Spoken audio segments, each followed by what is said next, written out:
Well, good afternoon, friends. I'm Jeffrey, And I'm Heather. and we're pastors at St. Stephen United Methodist Church here in Mesquite, Texas. And we're glad you've joined us for our next episode of Face to Face with Racism. Difficult conversation, sometimes difficult, about covert forms of racism and white supremacy. So today, because tomorrow is the national observance of Columbus Day, so called, we're going to talk about Columbus Day and how that functions as a covert form of racism and white supremacy. So we're glad to have Silver Nez Perry back with us, returning from his appearance last week. So pitch it over to Silver and let him introduce yourself and offer some introductory thoughts. Yacht A. She Silverness Perry in the Shia. Not often at Hachi mean Schlent Ash A Bashichin. Torhead Lini Dashache Adon that Wahane Dashinale. Hello, my name is Silverness Perry, and that is our traditional introduction that we do among my Dene Navajo people. Um, Today, talking about Columbus Day, something that even as a young child, I grew up just learning about what Christopher Columbus did when he discovered America.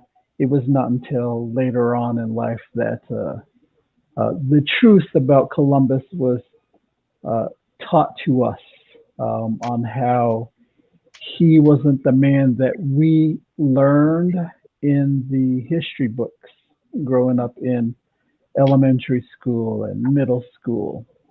So for myself, being indigenous person of Turtle Island, I do not celebrate Columbus Day. I do not acknowledge Christopher Columbus, just for the fact of, the stuff that uh, he did through stories that were passed down from the indigenous peoples on the eastern coastlines and in the islands of where Columbus had landed. So those stories are still with us to this day, even for myself here in Southwest United States, goes all the way into the Pacific Northwest. Um, that's how we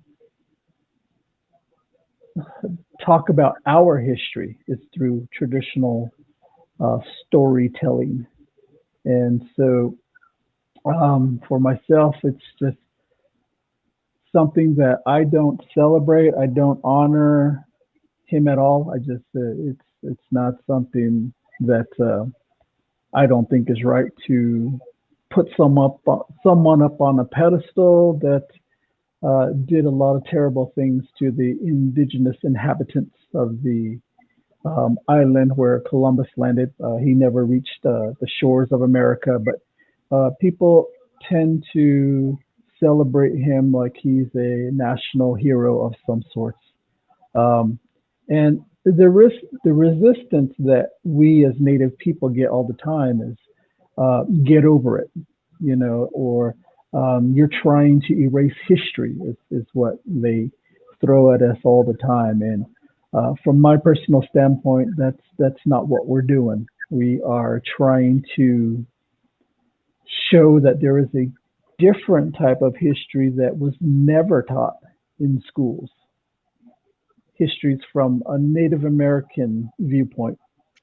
So, uh, with that being said, uh, I won't acknowledge Columbus Day tomorrow. There are a lot of places now they're moving toward Indigenous Peoples Day to honor the indigenous inhabitants of Turtle Island, and that I support. That I will celebrate, and that I will be proud to say that today or tomorrow will be Indigenous Peoples Day, and um,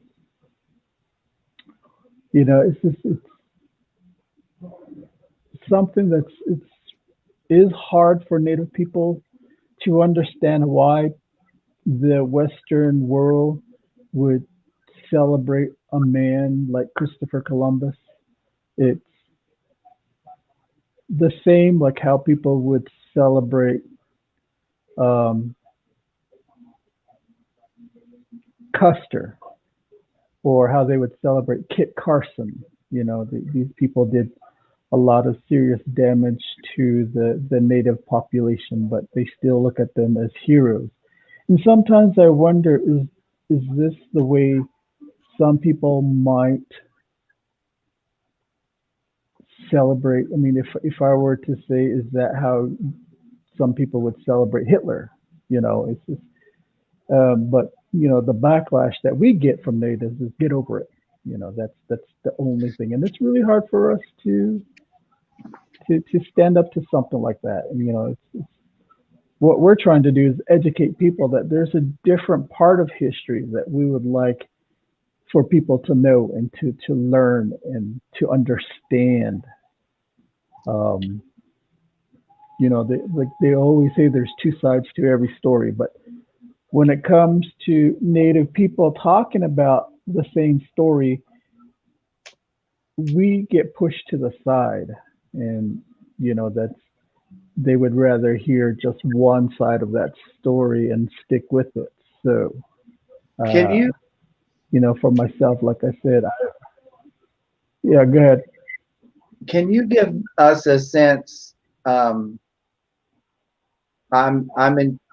caught by the your statement earlier about erasing history. Can you give us a sense of how far back, for example, Navajo history goes in I mean, how far back does that stretch? Navajo We history. have stories that have been Navajo stories. We have stories that go back to the 1700s. You know, there was a Navajo chief by the name of Norbona, and he was known as a Navajo peace leader. And he is actually um, through family line. That's actually where I come from. It's from Chief Narbona. Wow. So he's gone back. I would say it would probably be four great grandfathers back, if my math is correct. That's about what it is. So we have stories back then. We have stories, Navajo stories that go all the way back to when um, Spanish conquistadors were coming through through Mexico to along the Rio Grande River, and you know you talk to a lot of the Pueblo people along the Rio Grande River. They have stories that go back that far, and these are just stories that have been passed down to us from generation to generation to generation. And now we've gotten to the point where we are starting to write down those stories and start to share those stories with the younger generation, saying, "Hey, you are Diné, and this is where you come from." And that's the one thing that I try to teach my grandkids and say, "Hey, this is where your family line starts, and this is where they came from, and this is who you are, and these are the types, you know, the clan that I introduced myself with at the beginning. Each one of those clans, you know, my mother's side, my father's side, my maternal grandparents, my paternal grandparents, they all have stories of where they originated from. So, you know, these stories are passed down. And so when people tell us that we're trying to erase history, that's something that it doesn't gel with me very well because I tell Right. them I'm not trying to erase history. I'm just trying to show that there's a different part of history that you were never taught. And then in terms of the archaeological record, I mean, we have evidence that native peoples were here for thousands of years, right? Um, Yes, so if we're talking about erasing history, we've got a history that's thousands of years long, and we have a history that's 500 years long. And when we use the word discovered, right, right, we imply that all of that before didn't exist. Like, so you want to talk about absolutely. erasing history? Um, this seems like a fairly significant erasure. Yes, I mean, Yes, Okay. yes. And that's the one thing that we don't understand. So, But Yeah, we I don't don't either. we don't but either. that's what that's yeah, that's what people always say to us. You know, you're trying to erase history. And recently here in New Mexico, they've removed a lot of the statues of the Spaniards and the Mexicans that had come up from Mexico that did a lot of harm to a lot of the Pueblo people. And so by removing those statues, you know, it's a celebration for Native people because we don't celebrate people that came through and nearly slaughtered our ancestors. But then on the other side of that, that's where the people are coming and saying, well, you guys are just erasing history from us. You Right. know, and it's hard for them to comprehend that we don't celebrate someone who did this much damage to us. You know, for example, Kit Carson, who came through um, the Navajo land here around wheat fields and Saley and down into Canyon del Muerto and Canyon de Chelly. And he burned a lot of the family's crops, slaughtered a lot of the animals right during harvest season. And, you know, that's for our ancestors, my ancestors, you know, we're not going to celebrate someone who did that to us. Right. Well, I wonder if we can jump over to Megan. And Megan, will you introduce yourself to us and give us some thoughts from your context?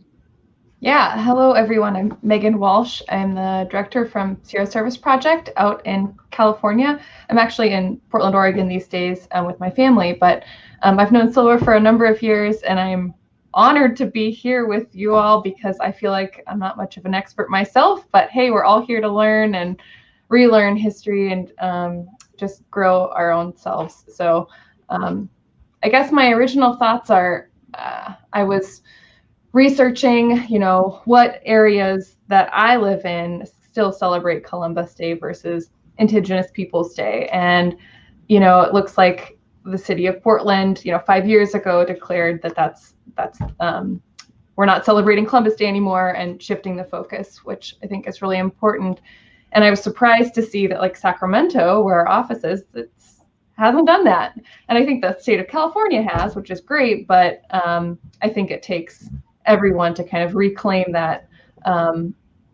Why are we, what is this day all about? And I don't know, on social media, I follow a lot of Indigenous folks, and it's like, why is it just one day, right?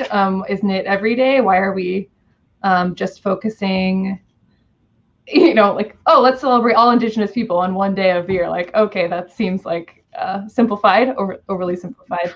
But I guess we have to start somewhere. And I don't know, I kind of come from a personal background that resists a lot of traditional things. Like, I don't think in my adult life I've had a Christmas tree or etc. Those types of traditions. And so, like, I'm kind of I'm comfortable kind of pushing against the grain in some of those ways. And I would love to explore more how, like, I personally and SSP as an organization can continue to live out our values by saying, hey, here's what we're standing for, here's what we believe, and here's why, not just that we're doing it.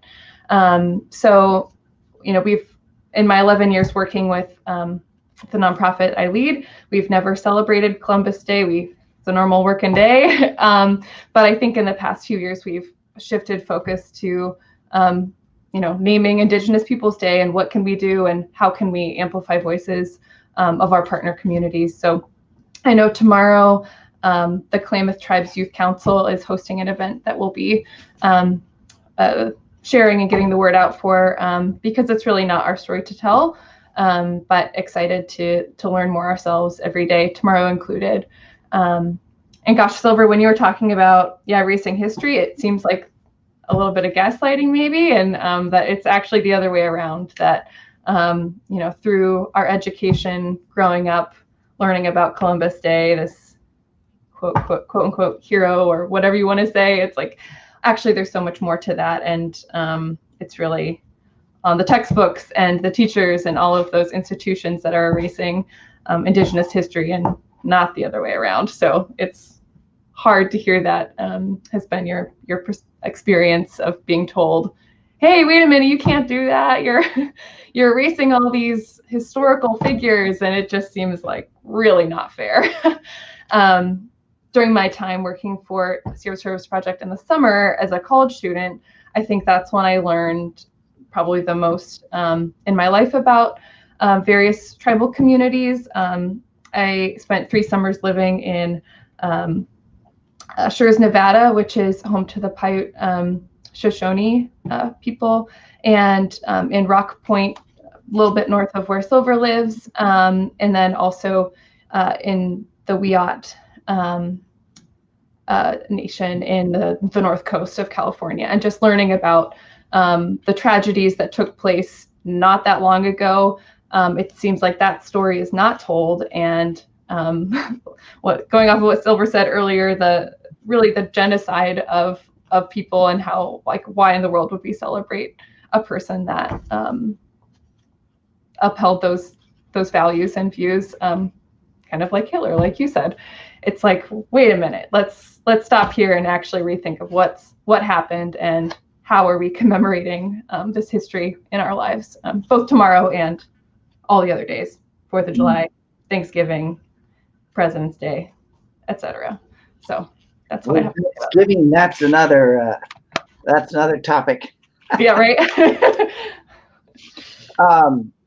I wonder, Megan, if we could take just a minute while we're here to, if you could say a few words about the values of SSP, because of course St. Stephen is actively involved with SSP as a partner, and how those values are manifest in various communities in which you work. We're most familiar with the Navajo community in Saley Wheatfields, but I know you work in others, and how that might intersect with our topic in terms of combating covert racism across the board, but lifting up Indigenous stories wherever and however they might be Indigenous. Yeah, that's a really important question. I mean, something I struggle with as a white person. How is it that I can lead an organization and work with tribal community partners, and what does that actually look like in practicality? So I would say some of our values are like discovery, not delivery. So learning from the people around you, not being told the answer, but needing to kind of figure it out for yourself. And so that has to do with hearing direct stories from people and not being kind of retold or through that translation. It's really important just to hear from people directly, listen to those voices. And also a value of honoring every person we meet. I think that's like the bottom line, most important thing, that everyone has value, everyone has something to give, and trying to combat the white savior complex, right? Of here, white people coming in to do something, but hey, that is not the whole story. There's a lot more to it, and how can we work in partnership together and not, just offer stuff, right? So that comes down to learning, having relationships with people, and getting to know one another, and learning about both the strengths and historical challenges of a community, and not just one side of the story. So it's hard. It's not this magic bullet, but I think it has to do with being together and walking through the hard stuff together, and being there to listen, because we're not always going to get things right, and we have to be receptive to feedback and to grow and to always be learning. So that's actually one of the things we're working on this year, is rewriting our values and restating and making them more clear, because we've changed over the years naturally, right? And we hope to continue to change, but how can we be the best partner we can? A time-honored organizational activity, examining your values. Yeah. One of our our viewers has raised this question, and I want to, since we're talking about story, I want to come back to Silver. John says, we used to have a book called 1940 or 1491 that related some of this pre-Columbus history. It was an excellent read in how post-1492 history has been written by the conquerors. How can we get more indigenous people's history in the schools and our consciousness? I remember learning in school in the 1960s and 70s, you're dating yourself there, John, that the Indians were savages. Custer was the hero in that stage, I think means. I think Silver may have a different opinion, as he's already stated. Um, so maybe the schools is another question that's more systemic and legislative, but how can we get more in our own consciousness? What are some things that we can do to learn stories, to learn history, to balance this picture?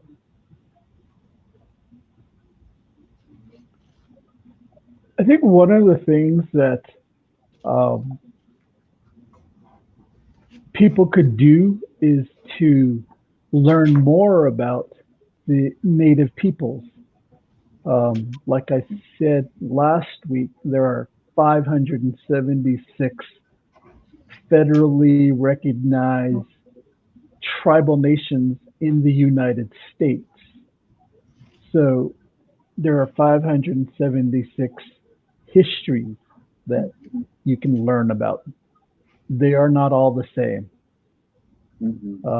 Even among my people, the Navajo people, we live on such a huge reservation. Not all of our stories are the same. So um, just going out and learning more about the people, finding native writers who have written about the history of their people and their ancestors. Um, there are there are books and stories out there. Um, Going online, if you there are a lot of stories I know on YouTube that you can start browsing through about Native histories. Last week I had mentioned the YouTube documentary Real Engine that had to deal with how Hollywood portrays Native American people in movies and TV shows. That's could be a starting point. Um, but learning about the native people around the area where you live, we're still here. We haven't gone anywhere yet. Um, so, uh, and as far as getting these indigenous histories in the classroom, that's something we've been working on for years to try to get the state, the county to implement Native American history into their school's curriculum. And so far, we haven't gotten very far with it. Um, I know that among the students that attend here school on the reservation, we are starting to put in Navajo history into our schools. And there are a handful of schools on the reservation now that require that students take Navajo history before they graduate from high school. And it has now become a part of the um, standard for the community college here at Dene College, as well as Navajo Technical University, that you take at least 2 semesters of Navajo history. So we're starting here on our own reservation to try to teach the kids about our ancestors and what they've gone through. And it's slowly starting to seep out into the Western society, because I know that there are a number of public schools that are on the reservation or just outside the border of the reservation that have Navajo language. as an elective. It's not something that's required, but hopefully one day it'll be something that all public schools in and around the reservation will require their students to take a Navajo language class. So we are working on it slowly. Your mention of learning about Native peoples, indigenous peoples from our own area reminds me of a practice. I'm a member of an organization called the Hymn Society in the United States and Canada. And our Canadian friends and members and partners are much more attuned to indigenous persons issues, or as they say, First Nations persons, than we are here south of the border. And so they introduced to us the practice several years ago when we gather for a national conference of beginning each meeting by recognizing the peoples who originally populated the land, and taking a moment at the beginning of each meeting to recognize that this land once belonged to, or I mean, that belong probably isn't even the right word, was once inhabited by and named the peoples. Right. That brings to my consciousness that I don't even know who the native peoples of northern Texas were. Like, if I were to try to do that at the beginning of a meeting at the church, I couldn't even acknowledge whose land we had taken, because I don't know, because I haven't educated myself about who they were. Someone's going to come online and instruct me. But that might be a place to start for us here. And of course, through SSP and our pumpkin patch, we have connections with the peoples of the Navajo reservation, the Navajo Nation, both in Saley Wheatfields and in Farmington. And so learning those stories and telling those stories more would be another way for us to connect. Yeah, it's interesting you say that. I just moved back here about a month ago, and I haven't lived here since I was a teenager, really. And right before this, I was like, oh, I should Google, who were the indigenous people of this area. And, a lot of things in the Pacific Northwest are named after, tribal words, the Willamette, I live in Multnomah County, all sorts of names that if you learn about them, you can learn more about the folks who used to live here. And, anyways, a lot. I grew up in Wichita, Kansas, and I couldn't tell you anything about the Wichita people. Now that's pitiful. Schools failed us. Yeah. And I'm proud to claim to be from Wichita, but we've essentially robbed their name, right? We've stolen their name, and now I'm proud to be a Wichitan, and I don't even know what a Wichitan is. And of course, the power of naming is incredible. And that was part of why I chose for us to go to SSP for our mission trip. In Texas, we celebrate it, but we teach Texas history. Every student has to take Texas history several times between kindergarten and 12th grade and into community college as well. And I promise they don't really talk about indigenous peoples at all. But Texas history starts with the Alamo? Probably. Okay. I don't know. I haven't taken it because I'm not actually from Texas. But it was, for me, it was just something that I thought was so important, that Native American, indigenous people's existence was not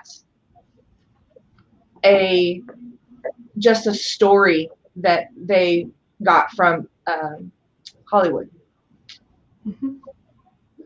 Well, our our initial time has come to a close quickly, and Heather's going to sign us off. But before she does, I just want to lift up to you, since tomorrow's Columbus Day, those of you who are choosing to observe it, do so robustly. Go out there and celebrate genocide and enslavement and the introduction of deadly diseases and the erasure of culture and history. I mean, do this with all of the fervor that you can, and celebrate Christopher Columbus's legacy. Yeah. Right. Wow. Powerful words, huh?